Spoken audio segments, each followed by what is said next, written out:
I sensed the tension the moment they came near. One on each side of me, like bookends bracketing the night. The taller one leaned in, his cologne stirring something deep in my senses as he signaled for another round. The other regarded me with quiet focus, his smile reaching his eyes in a way that made my pulse race.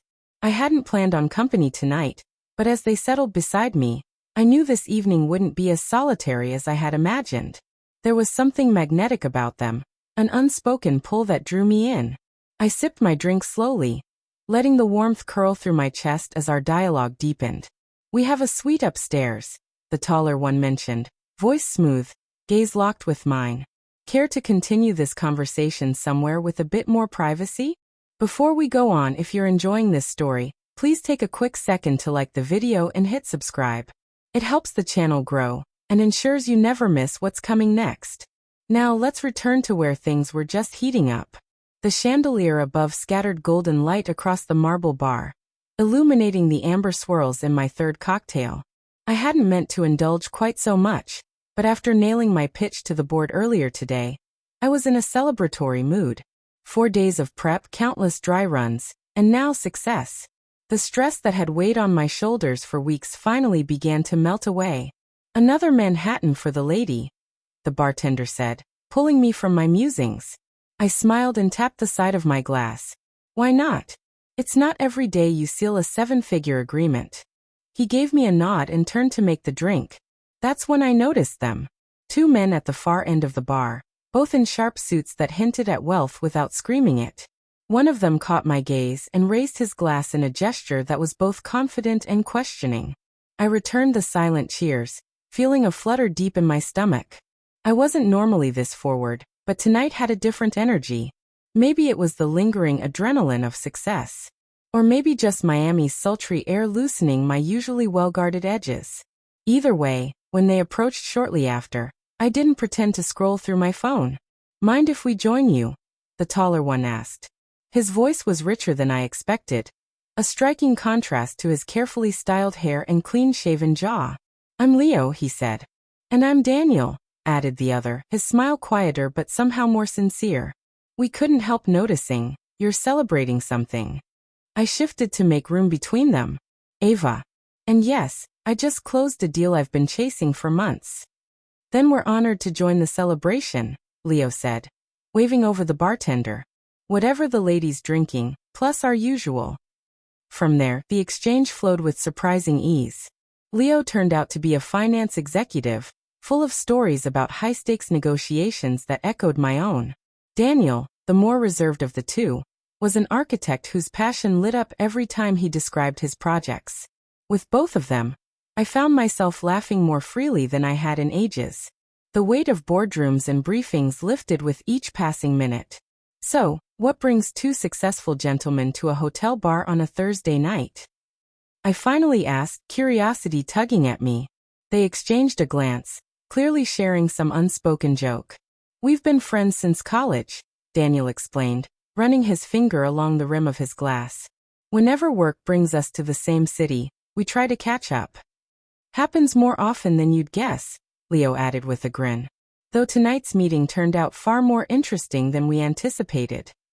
Several rounds later, the once bustling bar had quieted, leaving only a few scattered patrons in the dim lighting. The intimacy of the setting seemed to draw us closer. Leo's hand would brush against mine now and then when reaching for his drink, while Daniel's eyes lingered when I spoke, giving me his full, undivided attention. "So Ava," Leo leaned in, his voice dropping to a confidential murmur. "Daniel and I have the presidential suite upstairs. Gorgeous view of the ocean. Interested in continuing the celebration there?" I paused. The rational voice inside reminded me of early morning meetings, professional lines, things I usually never crossed. But another part of me, a part long starved for connection, for spontaneity, was louder tonight. Daniel must have sensed my hesitation.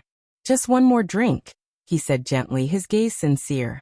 "We've got a fully stocked bar, and honestly, the view is worth the trip alone." I looked at them, handsome, charismatic, and somehow familiar despite being strangers. That voice of caution whispered again, but my curiosity and desire pushed it aside.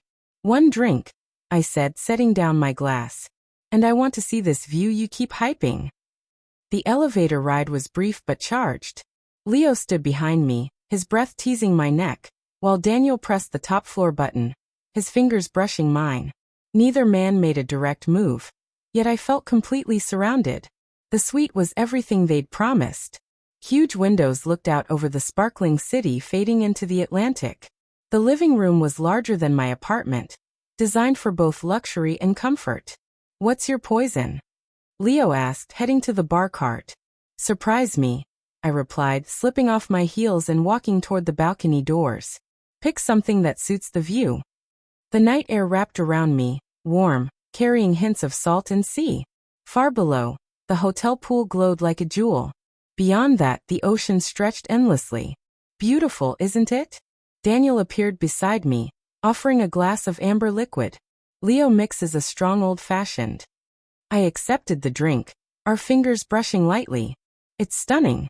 "Yes," he said. But when I turned, his eyes weren't on the view. They were on me. That warmth I felt wasn't just from the whiskey. For a while, we stood together silently, watching moonlight glitter on the water. "So how do two longtime friends end up sharing the best suite in the building?" I eventually asked.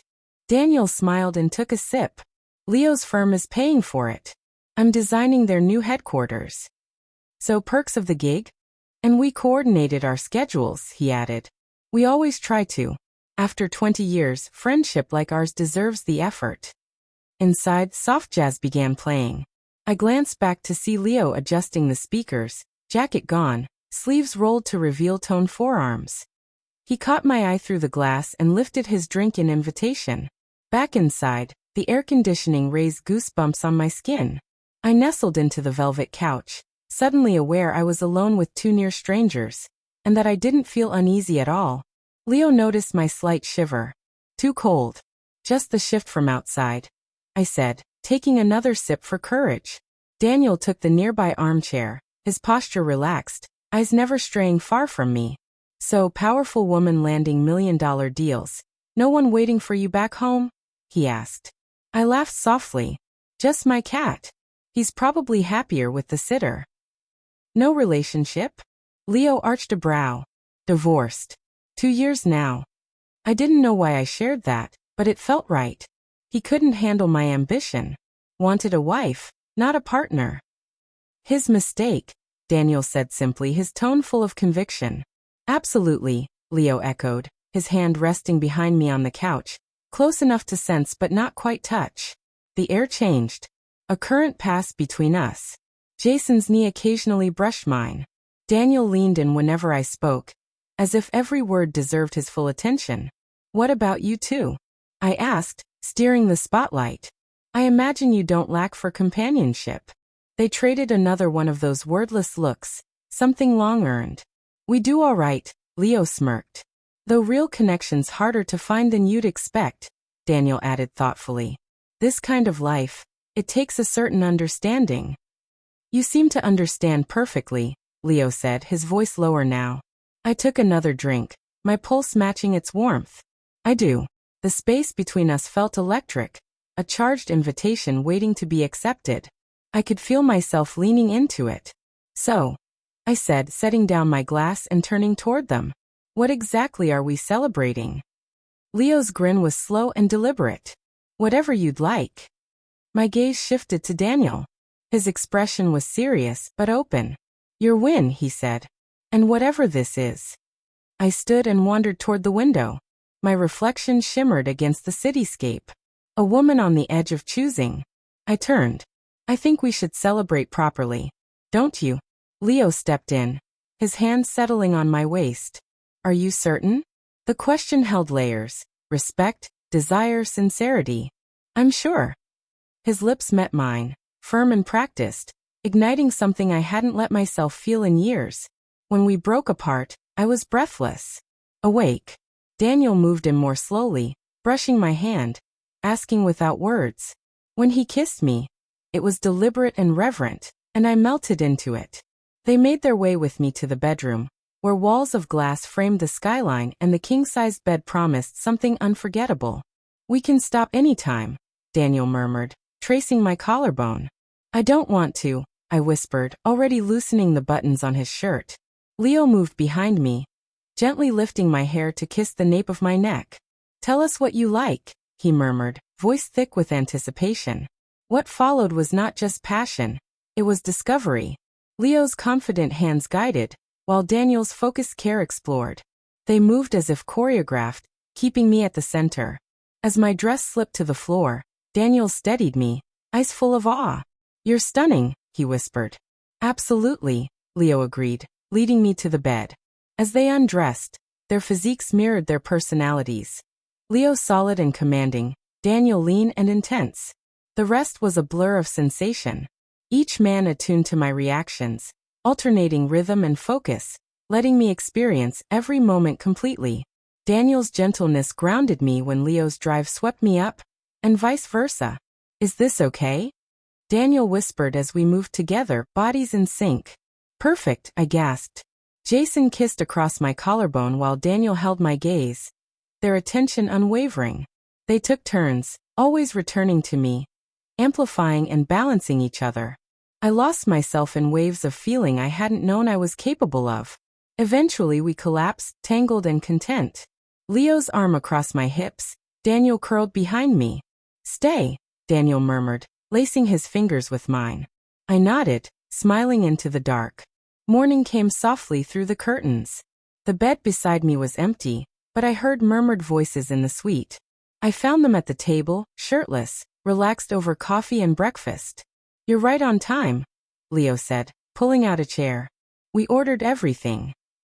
The food was a spread. I reached for fruit, still in a daze. Sleep okay? Daniel asked, handing me a cup prepared exactly as I liked it. Better than I have in ages, I smiled. We chatted easily, no awkwardness, no shame. Just warmth. When I finally stood to leave, they both walked me to the door. This was, I began. Unforgettable, Daniel said, kissing my cheek. Unexpected, Leo added, squeezing my waist. Thank you, I said. In the elevator, I noticed the slip of paper Daniel had tucked into my hand, both their numbers and 2 words. Until next time. As I prepped for my final meeting, I saved their numbers, a smile tugging at my lips. Have you ever taken a risk that changed how you see yourself? Did you follow that feeling, or let it pass? Tell me in the comments. I read every one. And if this story moved you, hit that like button and subscribe. Don't forget to turn on notifications so you never miss a new post. Thanks for sharing this experience with me. I'll see you in the next story.